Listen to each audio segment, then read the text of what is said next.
Denzel Washington est de retour à la réalisation après sa dernière œuvre, un épisode de Grey's Anatomy, quand il faut payer ses impôts. Fences est une adaptation de la pièce de théâtre du même nom, pièce qui comportait déjà Denzel Washington en personnage principal.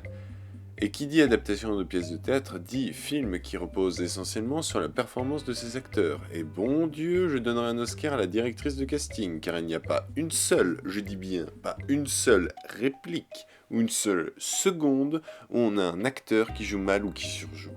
Ils sont tous parfaits.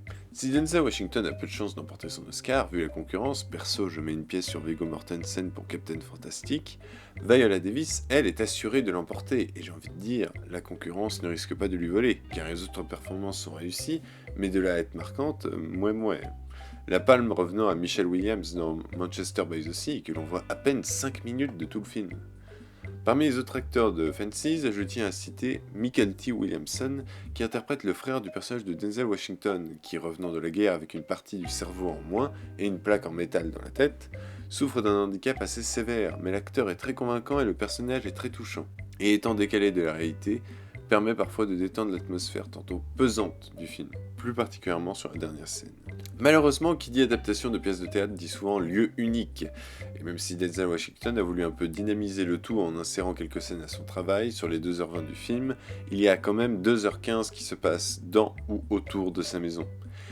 Si cela ne vous pose pas de problème, tant mieux, personnellement c'est quelque chose qui arrive à me faire décrocher dans quasiment toutes les adaptations de pièces de théâtre. Plus particulièrement, il y a une révélation au milieu du film, ou un élément perturbateur qui rabat les cartes, et qui fait que la seconde partie est captivante de bout en bout.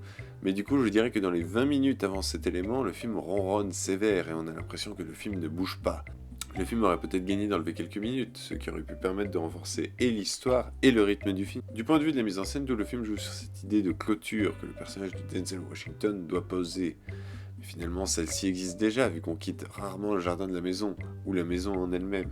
Fences est donc un très bon film et délivre de belles performances d'acteurs, mais si le sentiment d'être enfermé dans un seul lieu vous dérange, les 2h20 risquent d'être très longues.